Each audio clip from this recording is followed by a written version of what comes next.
Avis vascular centre మన దేశంలోనే the best varicose vein hospital. So జ్యోతిష్యం నమ్మాలా, దేవుణ్ణి నమ్మాలా? జ్యోతిషం అనేది దేవుడిలో ఒక భాగం కదా. కానీ అంటే మీరు కొన్ని మాటల్లో దేవుడి కన్నా గొప్పది, దేవుడి కన్నా కొన్ని మాటలు అనిపిస్తా ఉంటాయి. నీకు అనిపిస్తే నన్నేం చేయమంటావు? నీకు అనిపిస్తే వద్దు, తాగునింతలొద్దు, నీకు అనిపిస్తే వద్దు. అంటే నాకే ఒక వ్యూవర్గా అనిపించింది, అంటే మిగతా వాళ్ళకి అనిపించదా అని. జ్యోతిష్యం అనేది వెంకటేశ్వర స్వామిలో ఒక భాగము. కలియుగంలో ప్రోటోకాల్ దేవుడు వెంకటేశ్వర స్వామి. సో నవగ్రహాలు కానీ ఇతర దేవతలందరూ కూడా ఆయన అండర్లో ఉండేటువంటి పరిస్థితి. సో ఇక్కడ వైష్ణవతత్వము, శివతత్వము అని రెండు భాగాలు ఉంటాయి. సో విష్ణువు పూజించే వాళ్ళు వెంకటేశ్వర స్వామిని ప్రోటోకాల్ దేవుడిగా భావిస్తారు. శైవతత్వానికి వచ్చినప్పుడు శివుడిని ప్రోటోకాల్ దేవుడిగా భావిస్తాడు. సో ఇక్కడ గాడ్ అంటే ఏంది? Generator, operator, destroyer. G O D god, దేవుడు. ఇంగ్లీష్లో ఎందుకు వచ్చింది అంటే జి అంటే జనరేటరు, ఓ అంటే ఆర్గనైజరు, డి అంటే డెస్ట్రాయరు. జనరేటర్ ఎవరు? బ్రహ్మ అంటే క్రియేటర్. ఆర్గనైజర్ ఎవరు? విష్ణుమూర్తి. డిస్ట్రాయర్ ఎవరు? శివుడు. అయిపోయింది, గాడ్ వచ్చిండు. సో ముగ్గురు లేకపోతే లేదు. సో క్రియేటర్ ఎవరు? బ్రహ్మ. మనిషిని పుట్టించేది ఎవరు? ఆయనే. సో సృష్టి స్థితిలయ కారకులు. సో మన జాతకం కూడా దాంట్లో భాగంగానే ఉంటది. సో బ్రహ్మ అనేవాడు మన జాతకాన్ని రాస్తాడు. దేవుడు లేకుండా జాతకం ఎక్కడి నుండి వస్తుంది? రాదు. ఒక్కొక్క సూపర్ స్పెషాలిటీ హాస్పిటల్లో ఎక్స్రే తీసేవాడు ఒకడు, పెట్ స్కాన్ తీసేవాడు ఒకడు. సో ఆ మనిషిని బట్టి ఆ స్కాన్ చదవగలిగిన శక్తి ఆ డాక్టర్కి ఉంటుంది. ఉదాహరణ, మామూలు ఎక్స్రే ఉంది, లోకల్ డయాగ్నోస్టిక్ సెంటర్లో కూడా తీస్తారు. పెట్ స్కాన్ చేయాలనుకో ఖచ్చితంగా పెట్ స్కాన్ సెంటర్కే పోవాలి, కాస్ట్లీగా ఉంటుంది. దాన్ని రీడ్ చేసే డాక్టర్స్ కెపాసిటీ వేరే ఉంటుంది. సో అట్లనే జ్యోతిషం అనేది ఒక డిఫరెంట్ సబ్జెక్టు. అది భగవంతుడిలో నిక్షిప్తమైనటువంటి సబ్జెక్టు. సో వేదాంగాలలో జ్యోతిష్యం అనేటువంటిది ఒకటి. సో దాన్ని బేస్ చేసుకొని దేవుడిలో ఒక భాగమే. దేవుడిని మించి జ్యోతిష్యం ఉండదు. నార్మల్గా పంచాంగం కానీ, జ్యోతిష్యం కానీ, రాశుల కోసం కానీ ఏదైనా కానీ పంచాంగం వచ్చాక ఉగాది టైంలో చెప్తారు నాకు. కానీ వేణుస్వామి గారు ఇంకా న్యూ ఇయర్ రాబోతున్న ముందే చెప్తారు. ఎలా దేశకాలమాన పరిస్థితి ఎలా చెప్తారు అంటే, మన దగ్గర 150 సంవత్సరాల పంచాంగం ఉంటుంది. సో మన దగ్గర ఉంటుంది అంటే పంచాంగం ఒరిజినల్గా ఫిజికల్గా ఉంటుంది. నేను మాట్లాడేది నేను ఆన్లైన్లో సెల్ ఫోన్లో చెప్పట్లా. ఫిజికల్గా మన దగ్గర బుట్టేవారి పంచాంగం ఉంటుంది. నా దగ్గరనే కాదు, జ్యోతిష్యం చెప్పే ప్రతి మనిషి దగ్గర ఉంటుంది అది. సో అది 1940 నుండి 2050 వరకు ఉన్నటువంటి ఒక పంచాంగం. ఆ పంచాంగంలో 2026 సంవత్సరము ఏ సంవత్సరం రాబోతుంది, 27 ఏ సంవత్సరం రాబోతుంది, 28 ఏ సంవత్సరం రాబోతుంది, 2040 ఏ సంవత్సరంలో ఏ పంచాంగ నామ సంవత్సరం వస్తుంది అంటే ఉగాది వస్తుంది. దానికి రాజు ఎవరు, అధిపతి ఎవరు, సో దానికి నీరసాధిపతి ఎవరు, రసాధిపతి ఎవరు, మంత్రి ఎవరు, సో ఇవన్నీ రాసుంటాయి. ధాన్యాధిపతి ఎవరు, శస్యాధిపతి ఎవరు, అన్ని డిసైడ్ అయి ఉంటాయి. అంటే ఇవాళ ఈ సంవత్సరమే రావాలి అని రూల్ ఏం లేదు. మనకు ఆల్రెడీ ఇట్ ఈల్ డిసైడెడ్ ఆల్రెడీ. సో దాన్ని బేస్ చేసుకొని ఇప్పుడు ఉదాహరణ, ఇప్పుడు మనం 2025 ఇవాళ మాట్లాడుకుంటున్నాం. ఇది డిసెంబర్. సో రేపు మార్చి 19న ఉగాదిన వచ్చేటువంటి 2026 పరాభవనామ సంవత్సరానికి అధిపతి ఎవరు అంటే గురువు. సో కమాండర్ ఎవరు అంటే కేతువు. సో దాన్ని బేస్ చేసుకొని జాతకాలు చెప్తాము. సో ఇక్కడ పంచాంగం రాసేవాడికి జ్యోతిష్యం చెప్పే రైట్స్ లేవు. ఓన్లీ పంచాంగం రాయడం వరకే వాళ్ళ పని. సో అట్లనే జ్యోతిష్యం చెప్పేవాడికి పంచాంగం రాయడు. సో జనరల్ గా ఈ రెండు వేరే వేరే విభాగాలు. సో ఇక్కడ మేము నువ్వు ఎట్లాగైతే మీడియా సంస్థలు ఎట్లాగైతే కొత్తదనాన్ని కోరుకుంటాయో, జనాల్లో కొత్తదనాన్ని తేవాలని కోరుకుంటాయో, జనవరి 1 అనేది వెస్టర్న్ కల్చర్లో మనము ఎవ్వడెన్ని చెప్పినా జనవరి 1 అనేది మనకున్నటువంటి ఒక అలవాటు. మనము ఉగాదిని జరుపుకోవాలి, చాలా మంది వచ్చి ఉగాదిని జరపకండి, జనవరి 1 జరుపుకోకండి అని చెప్తారు. సో ఇక్కడ జనవరి 1 నాడు తాగడానికి ఒక రీజన్ కావాలి, 31 గుడికి పోవడానికి ఒక రీజన్ కావాలి ఫస్ట్. సో ఇక్కడ తాగడానికి ఇది నడుస్తుంది, గుడికి పోవడానికి అది నడుస్తుంది. సో ఇక్కడ రెండు ఉన్నాయి, ఎంజాయ్ యువర్ లైఫ్ అండ్ దేవుడి దగ్గరికి పో. సో ఈ రెండు జరుగుతున్నప్పుడు తప్పే ఉంది. జనవరి 1 నాడు దేవుడి దగ్గరికి పోతున్నప్పుడు ఎందుకు ఆపాలా? రెండోది, మనం చెప్తే వాడని ఇంటడా? బర్త్డే మన సంస్కృతి కాదు, కేకు కట్ చేయడం మన సంస్కృతి కాదు అని చాలా మంది విమర్శిస్తారు. సో నేను అనేది ఏంటంటే, నీకు ఉత్సాహాన్ని ఇచ్చే ఏదైనా సరే చేయడంలో తప్పు లేదు. సో నువ్వు బర్త్డే అయినా సరే, మ్యారేజ్ డే అయినా సరే, ఏదైనా సరే సెలబ్రేషన్ కు నీకు ఒక పండగ నువ్వు చేసుకో. వెస్టర్న్ కల్చర్ లో మనలాగా వాళ్లకు పండగలు లేవు. వాళ్ళకు ఉన్నది ఈస్టర్ ఒకటి, క్రిస్మస్ ఒకటే, రెండే పండుగలు. మిగతా అవన్నీ అందుకనే వాళ్ళు daughters day, fathers day, mothers day, marriage day, birthday, children day అని పెట్టుకున్నారు. కానీ మనకు సంవత్సరాంతము తొలి ఏకాదశి నుండి మొదలుకుంటే ఉగాది వరకు పండగలు మనకు. అయినా సరే ఈ పండగలలో, ఈ 40 పండుగలలో ఇంకో 10 పండుగలు వచ్చి చేరితే ఏమన్నా నష్టమా? నష్టమేం లేదు కదా. ఇంకో 10 రోజులు 2 పెగ్గులు ఎక్కువ తాగుతారు, ఇంకో 10 రోజులు ఇంకో 2 ముక్కలు ఎక్కువ తింటారు. సో ఇంతకు మించిన పెద్ద సంచలనాలు ఏముంటాయి లైఫ్లో? సో దీనివల్ల వచ్చిన నష్టం ఏం లేదు కదా. సో మనం ఉగాదికి స్టార్ట్ చేయాల్సింది 3 నెలల ముందు స్టార్ట్ చేస్తున్నాం. దీంట్లో ఏం తప్పు లేదే. అంటే జనాలు ఇన్ఫర్మేషన్ తీసుకోవాలనుకుంటారు. దీంట్లోనే నీ ఆన్సర్ ఉంది. జ్యోతిష్యాన్ని నమ్మకపోతే, వేణుస్వామిని నమ్మకపోతే, వేణుస్వామి పంచాంగ ప్రిడిక్షన్ కోసం జనాలు ఎందుకు వెయిట్ చేస్తారు? నువ్వు నా దగ్గరికి ఎందుకు వస్తావు? నేను జనాలకి ఎందుకు చెప్తా? సో జనాలు వెయిట్ చేస్తున్నారు వేణుస్వామి ఏం చెప్తాడో ఇందామని. సో క్యూరియాసిటీ ఉంటది. కేసీఆర్ లాగానే, కేసీఆర్ మాట్లాడితే సంచలనం, మాట్లాడకపోతే సంచలనం. వేణుస్వామి మాట్లాడితే సంచలనం, మాట్లాడకపోతే సంచలనం. సో జాతకం మీద ఆధారపడి ఉంటది. సో మన పని మనం చేసుకోవాలి, జాతకాలు చెప్పాలి. సో చాలా మంది విమర్శిస్తారు, ఉగాదికి చెప్పాల్సింది మీరు జనవరి 1కి ఎందుకు చెప్తున్నారు అంటే మా ఇష్టము. సో జనరేషన్ బట్టి మేము మారుతాము, మీడియాను బట్టి మేము మారుతాము. మమ్మల్ని మీడియా అడుగుతుంది కాబట్టి, జనాలు వెయిట్ చేస్తారు కాబట్టి మేము చెప్తున్నాము. దీంట్లో తప్పేం లేదు. ఇదేం నా సమాజానికి నష్టం కాదు. ఒకరిని కొడతలేము, ఒకరి దగ్గర గుంజుకుంటలేము. మనకి ఇన్ఫర్మేషన్ ఇస్తున్నాము, తప్పేముంది? సరే మర్చిపోయాను స్వామి గారు, అది ఎలాగో మాట్లాడాం, న్యూ ఇయర్కి సెలబ్రేషన్ కోసం మాట్లాడాం, కానీ అందుకోసం జనవరి 1కి మీరు తాగుతారా సార్? జనవరి 1కు తాగను, డిసెంబర్ 31 తాగుతా. డిసెంబర్ 31కి ఎంజాయ్ చేసుకుంటారు పార్టీ. ఎంజాయ్ చేస్తానంటే నేను బయటికి పోను. నేను బయటికి ఎందుకు పోను అంటే, ఒక సెలబ్రిటీ స్టేటస్ వచ్చిన తర్వాత I'm a controversial person. Controversial person అంటే ఇప్పుడు నా పరిస్థితి ఎట్లయిపోయిందంటే, నేను ఎగ్జాంపుల్, నాకు పబ్ అంటే ఇష్టం.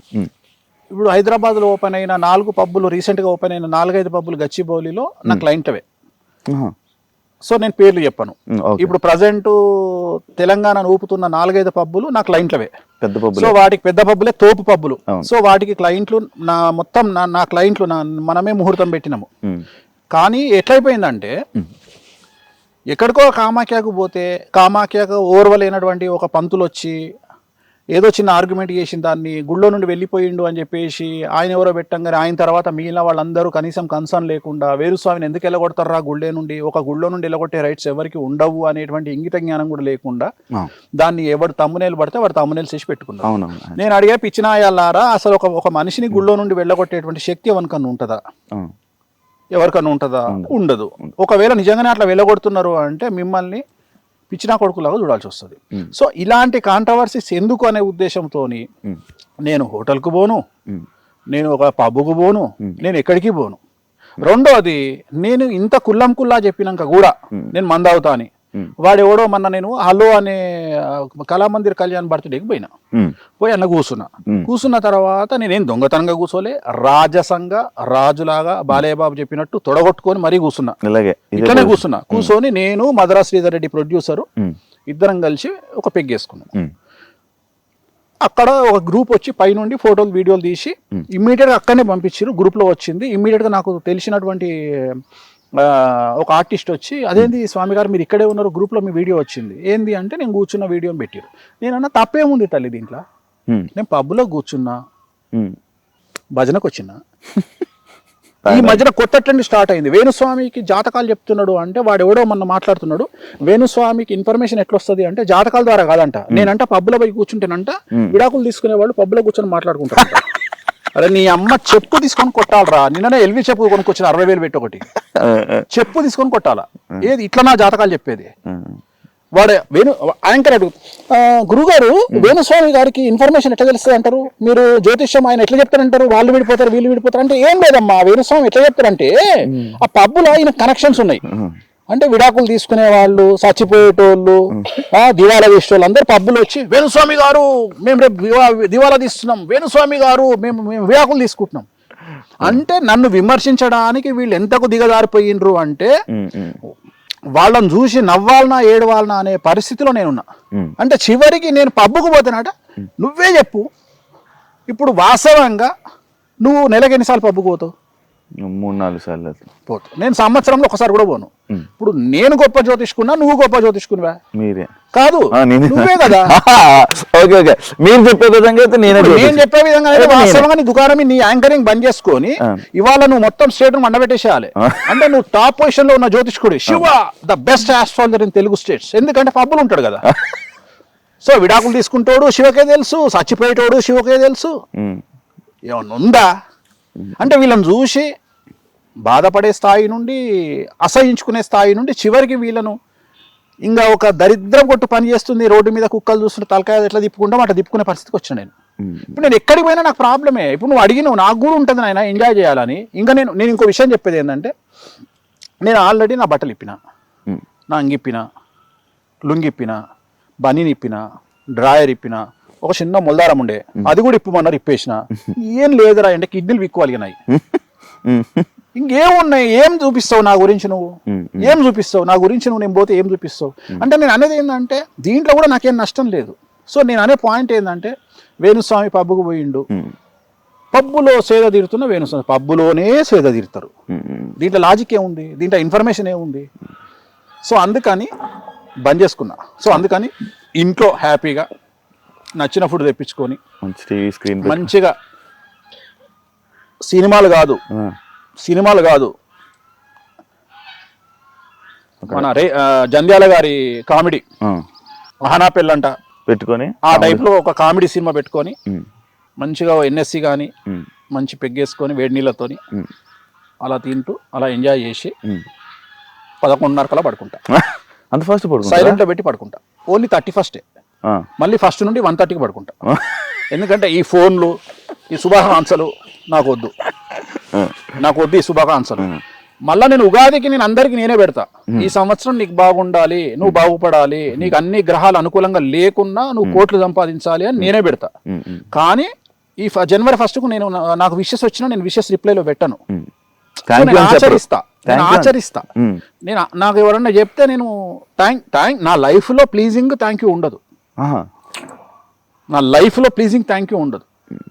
చాలా పెద్ద పదాలు దొంగ నా కొడుకులు ఇంగ్లీష్ వాడు మనకు అలవాటు చేసిపోయిండు. ప్లీజింగ్ ఒకటి, థ్యాంక్ యూ ఒకటి నేను చెప్పను. నేను ప్రాణం పైన చెప్పను. విష్ చేస్తే ఇప్పుడు ఉగాది శుభాకాంక్షలు అంటారు. సంతోషం, చాలా సంతోషం. ఓం నమో వెంకటేశాయ, హ్యాపీ బర్త్డే, వెంకటేశ్వర అనుగ్రహ సిద్ధిరస్తు. హ్యాపీ బర్త్డే చెప్తారు. చాలా సంతోషం, వెంకటేశ్వర అనుగ్రహ సిద్ధిరస్తు. చెప్పకూడదు. ప్లీజింగ్ చెప్పను, థ్యాంక్స్ చెప్పను, ఎవ్వడికి చెప్పను. ఓన్లీ వెంకటేశ్వరానికి చెప్తా, కామాఖ్య అమ్మవారికి చెప్తా. ఎవరికి ఎవడు వీకిండని. కారు కొనుక్కుంటే వాడు 4 రోజులు వండుకోడు. శివ కారు కొనుక్కుంటే శివ దోస్తులం అని చెప్పుకునే నాయాళ్ళు 1 రోజులు నిద్రపోడు ఎవడు. నువ్వు ఐఫోన్ కొనుక్కుంటే 2 రోజులు నిద్రపోడు. నీ ఇంటర్వ్యూ సక్సెస్ అయితే నిద్రపోడు. నీ పెళ్ళంతో నువ్వు సినిమాకు పోతే నిద్రపోడు. ఇలాంటి దొంగనా కొడుకులనా ఎంటర్టైన్ చేసేది. సో కలియుగంలో మరీ ముఖ్యంగా తెలుగు స్టేట్లో ఉన్నంత చండాలము, జెలస్ ఇంకా ప్రపంచంలో ఎక్కడా లేదు. And don't forget to subscribe to iDream. And for more videos, please subscribe to iDream. Please subscribe to iDream. Please subscribe iDream. And please subscribe to iDream. For more videos, subscribe to iDream. please like, share and subscribe to the channel. Congratulations, iDream. Subscribe to iDream. Subscribe to iDream. So subscribe to iDream Media. iDream team అందరికి huge congratulations. Please subscribe iDream Media. Please subscribe to iDream. Subscribe iDream. Please subscribe to iDream. iDream అంటే నా కళల channel subscribe చేసుకున్న నోరు తిరుగుతలేదు, మీరైతే గంట గుర్తు కొట్టండి. For more such videos, please subscribe to iDream.